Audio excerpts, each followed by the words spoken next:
Um assunto delicado, mas que por ter números alarmantes precisa ser tratado. A agressão contra mulheres. É preciso sim denunciar e divulgar. E hoje nós vamos falar sobre o assunto, sobre o aumento desse tipo de violência aqui no programa Ver Mais. Enquanto os demais índices de criminalidade caíram no estado, o feminicídio infelizmente aumentou 40% em relação ao ano passado. Vamos conferir a reportagem do Eduardo Cristófoli. Por que você não denunciou ele antes? E você acha que realmente talvez teria que ter feito isso antes? Eu me arrependo muito mesmo de não ter feito, porque ele não é a pessoa que eu esperava que ele fosse. Como ele mudou bastante, eu acreditei que ele fosse mudar. E realmente não. E hoje eu vejo que eu deveria sim. Eu pensei nele, até no dia dessa última agressão, de não ver ele preso, de não ver ele passar por isso. Mas foi o que ele me falou, você teve coragem de fazer esse BO contra mim? Aí eu pensei, poxa, mas você teve coragem de agredir a mãe dos seus filhos, de empurrar, de quase matar sufocado. Então eu me arrependo muito e eu falo para as mulheres que passam por isso, por favor, eu tenho amigas que agora estão falando comigo, eu digo assim, a única coisa que eu digo, separa, não melhora, só piora. Foram 11 anos de convivência, agressões e sofrimento, até ela procurar pela primeira vez a delegacia e a Defensoria Pública para entrar com o processo de separação. A coragem veio do medo de ser morta pelo marido. Dessa última vez, como ele me sufocou, me deixou sem ar, então eu via no olho dele uma raiva que nem parecia que era ele, eu achei que dessa vez eu ia morrer. Ela retardou a ideia de ir à delegacia na esperança de que tudo iria melhorar. Em parte, porque as agressões eram intercaladas com períodos de calmaria. Às vezes, ficava 3, 4 meses, tudo bem, até um novo rompante do agressor. Nem sempre a violência foi física. Uma vez, ele falou que ia se matar na frente dos meus filhos. Ele falando para eles que era por minha causa e as crianças pedindo pelo amor de Deus para eu não me separar dele, porque ele ia se matar. Existem vários tipos de violência, né? Não necessariamente se começa com uma violência envolvendo agressões físicas. Os primeiros sinais, os primeiros indícios são a violência que aparece de uma forma implícita, colocando o outro sempre nessa posição de submissão, com frases de você não vai encontrar ninguém como eu, você não vai ser amada por mais ninguém, se você me deixar, ninguém vai mais te querer. Reforçando ali a baixa autoestima e a dificuldade de nomear e identificar que aquilo é uma violência também. Sofrendo em silêncio, elas se tornam ainda mais vulneráveis. E entre aquelas que procuram a polícia, muitas optam por dar mais uma chance ao agressor.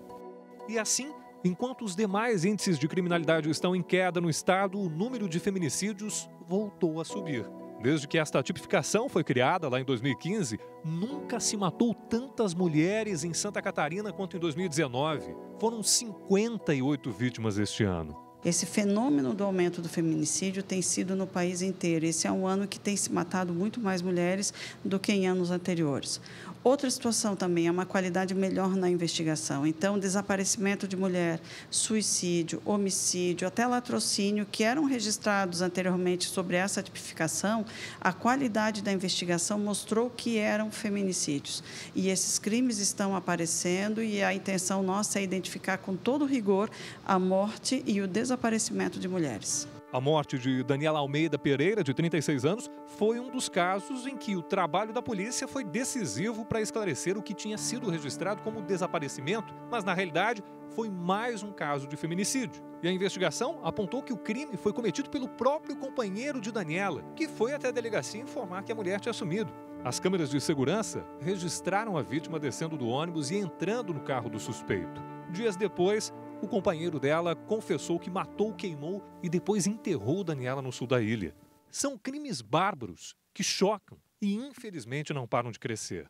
O Brasil é o 5º país que mais mata mulheres no mundo e tantas outras vivem sob o medo de ter o mesmo destino. A cada 4 minutos, uma mulher é agredida no país. Em 70% dos casos, a violência ocorre dentro de casa mesmo. Em quase todos eles, o agressor é uma pessoa próxima. É o pai, o padrasto, o irmão, o filho ou, e principalmente, o ex ou o atual marido ou namorado.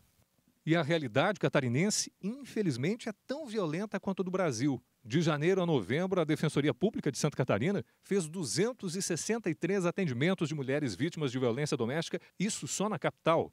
Na maior parte dos casos, essas mulheres procuram a Defensoria para buscar orientação sobre os seus direitos, ou então solicitar medidas protetivas para que o agressor não se aproxime mais ou seja afastado de casa. E em 90% dos pedidos, a Justiça defere a medida protetiva de urgência.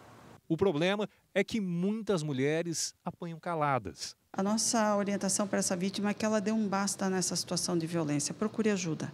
Aceite ser ajudada. Então, se você sofre violência, procure uma delegacia de polícia, faça um registro de ocorrência. Se não dá mais para manter a relação, procure ajuda para fazer a dissolução, né? Ou tentar resolver essa questão da violência, mas não seja mais submissa, não aceite, porque a tendência é que isso se agrave e o risco, muitas vezes, de perder a vida, ele é muito real. No caso de agressão física, é preciso quebrar o silêncio, vencer o medo e denunciar. E não precisa ser a vítima. Qualquer um que tenha presenciado isso pode fazer a denúncia. Deve fazer. Basta ligar para o 180. É de graça.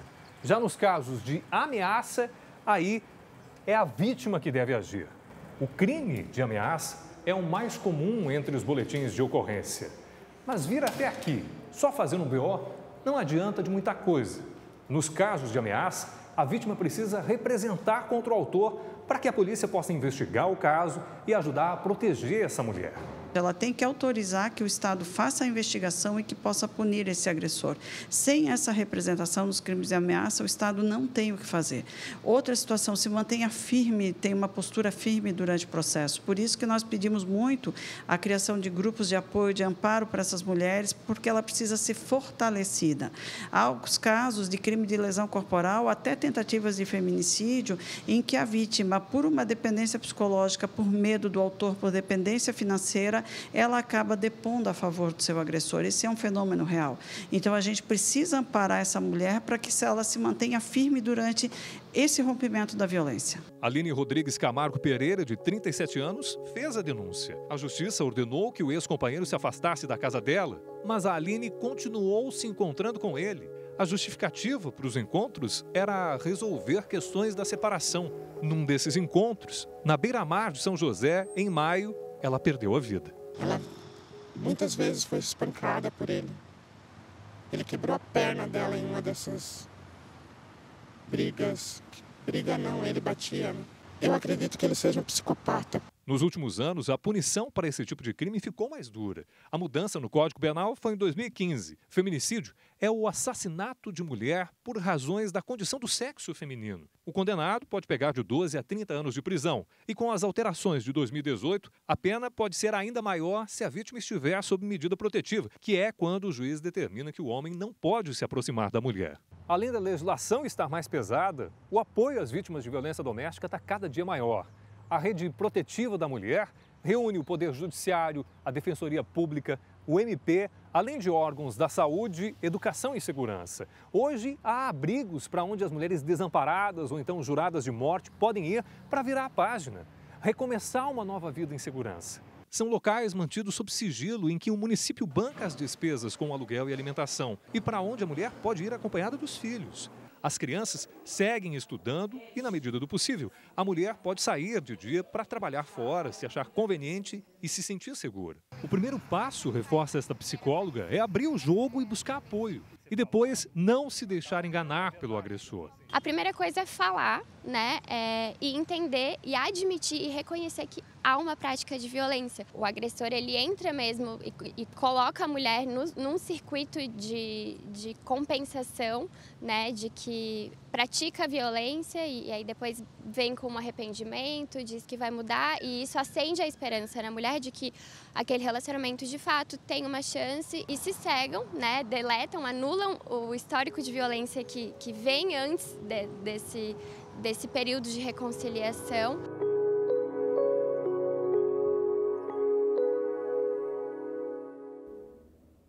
Nessas horas, uma série de reflexões passam pela nossa cabeça e é preciso refletir, inclusive, sobre a educação que nós damos aos nossos filhos e filhas. As mulheres estão cada vez mais independentes, o que é maravilhoso.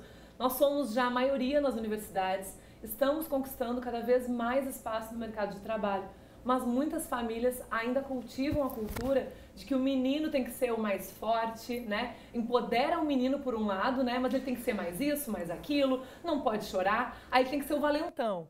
E aí ele cresce e não dá conta de toda essa pressão, né? De ser tudo isso e acaba, de algumas vezes, explodindo da pior forma. Bom, nós convidamos a psicóloga Giane Wiltgen para conversar com a gente, justamente para tentar entender um pouco sobre o lado emocional de tudo isso, para nos aprofundarmos e entender se realmente faz diferença, se vale a pena investir na educação e em que momento, né, falar aos nossos filhos sobre isso, se é uma coisa natural da nossa cultura, do dia a dia, ou se o assunto tem que vir à tona. Bom, Giane, vamos começar então falando sobre isso, o papel da educação, da formação das crianças e jovens para evitar a violência contra a mulher. Sim, Juliana, boa tarde a todos, né, e todas que estão nos ouvindo. É um tema super importante. Realmente, a educação, como a gente diz que a educação começa em casa, e quanto antes melhor, é real, assim, né? A gente começa a moldar o ser humano, que nasce um animal, a propósito, né? Nós somos animais mamíferos e racionais, nós somos animais. Então, esse nosso instinto para agressividade, para a violência ou até mesmo para defender, né, seja o próprio alimento ou a própria prole, isso vem com a gente. Agora, é preciso que desde pequenos e pequenas, qualquer atitude de desrespeito, qualquer atitude, as piadas, né, as piadas, sejam elas machistas, sejam elas de desprezo de uma determinada categoria, sempre deve ter uma intervenção dos pais, mostrando que isso não é legal, que isso é uma forma de desrespeito. Esses dias mesmo, eu tenho um filho de 13 anos e um de 15, a gente assistindo um show de humor e ele fazendo piada com coisas que não são legais. E aí eu colocando, né, para o Enzo, olha, você achou isso aqui engraçado? Pensa um pouquinho, é engraçado se você estivesse no papel dessa pessoa com deficiência, dessa pessoa, né? Porque isso é se colocar no lugar do outro. Então, essa empatia, que é um exercício de quem é racional e quem trabalha os seus sentimentos mais evoluídos, né? É a capacidade de se colocar no lugar do outro. E eu realmente acho, Juliana, que o foco é o respeito. Indiferente ao tamanho, se a pessoa é mais idosa, se a pessoa é mulher, se a pessoa é homem, se é uma pessoa que tem um status de trabalho menor, se é uma pessoa que tem uma categoria, que tem uma diferença com você, né? Esse respeito às diferenças realmente é na família, desde cedo, desde sempre, e em ocasiões do dia a dia. Não precisa fazer uma reunião formal, né, para a família, para se ensinar o respeito.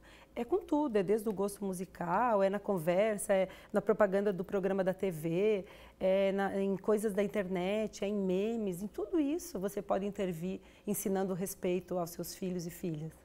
Eu costumo dizer que o ideal, é lógico, é ensinar pelo exemplo, né? Também, começa por aí. Quando a gente tem respeito pelos outros, é educado com as pessoas, né? Não pratica a violência dentro de casa, facilita para tu se tornar exemplo, para tu passar essa mensagem para as crianças. Mas quando o exemplo deixa a desejar, porque às vezes a gente também não consegue, né, exatamente fazer o que a gente gostaria. Tem conversas que tem como passar para os filhos a mensagem através da educação de dentro de casa? Sim, sim, Juliana, é bem lembrada, né? A gente que é mãe na vida real, né? Sempre falo, eu era uma ótima mãe até ter filhos, né? Então, assim, uma coisa é a teoria, outra coisa é a prática, a gente não é perfeito. E acho que sim, nesse momento de fragilidade nossa, ou até de descontrole como pai ou como mãe, um momento que a gente alterou a voz, um momento que a gente até pode ter usado o chinelo, e a gente colocar, olha, eu realmente agi assim, mas não é o correto, deixa eu me acalmar, isso não vai se repetir, eu vou me esforçar para que isso não aconteça, porque isso não é legal, né? Porque realmente a próprio bater, né, a questão da lei da palmada, tudo isso veio muito à tona. E eu sempre falo para as mães assim, e pais que eu atendo que eu sou a favor da lei da palmada, sou a favor assim, que você dê uma contenção física para a criança, desde que aquilo seja como uma regra, e que está fazendo parte de uma educação e com uma coisa muito contida. Agora, o que geralmente a gente vê as pessoas já vão bater quando não sabem mais o que fazer com a criança, quando não sabem mais o que pôr de limites, né, ou porque está descontrolado ou descontrolada, e aí, como eu sou maior que você, eu vou lá e bato em você. E acho que isso é educar. Isso gera violência depois, né? Também. Isso é um dos passos também penso que, principalmente como a gente começou, né, o programa falando da questão dos rapazes, dos meninos, que tu tem que ser o forte, tu não pode chorar, o valentão, e de repente ele apanhou, ele, né, viveu num ambiente de violência e provavelmente ele vai acabar reproduzindo isso em esposa, em filhas, enfim. Sim, sim, Juliana, isso é muito importante que a gente comente, né? Que você vê, pela lógica racional, a pessoa ter sofrido uma violência no âmbito da sua família, né, que a gente chama de família de origem, daria à pessoa uma condição de não fazer isso, né, ou de não passar por isso quando fizesse uma escolha conjugal. Mas é muito, muito grande o número de mulheres que se acompanham de homens violentos e que tiveram pais violentos. Isso a gente constata no atendimento clínico e como palestrante e professora também. E a outra coisa é os homens, justamente o que você estava falando, né? Essa dificuldade de lidar com sentimentos da cultura e da família, dar espaço para esse menino se expressar, chorar, entender que todas as emoções fazem parte do cardápio de qualquer ser humano. E isso dificulta o menino, ao crescer e se tornar um homem, lidar com as suas emoções. E o que nos choca é que esse menino, muitas vezes, ele teve um pai violento, um avô violento, e ele é como se ele dissesse: eu não sei outra forma de lidar com mulheres ou com filhos, né? Eu realmente, é como se eu sofri aquilo e, pela lógica, eu não deveria repetir. Mas acontece que a pessoa acaba, é como se dissesse: essa é a forma de relacionamento que eu aprendi, que eu sei lidar, que eu sei fazer, porque eu não sei de outra forma. Por isso que ainda o atendimento dos homens agressores é muito pequeno, né, na nossa sociedade. Porque agora começou a se ter mais atendimento da mulher que sofre a violência, né? Então, até chegar no agressor e entender que ele também precisa de ajuda, que ele também tem um aspecto psicológico e emocional muito complicado, aí eu acho que é o segundo passo, né? E aí chegamos mais lentamente nisso. Precisa vencer os seus monstros também. Sim. É uma conversa que dá bastante pano para manga, a gente vai continuar conversando, a Giane vai continuar aqui com a gente ao longo do programa Ver Mais. Você também pode participar em casa, o número está na tela, o 98405-273. Estou esperando a tua mensagem, a tua pergunta sobre esse assunto. O Ver Mais vai fazer um intervalo rapidinho, mas já volta, não sai daí.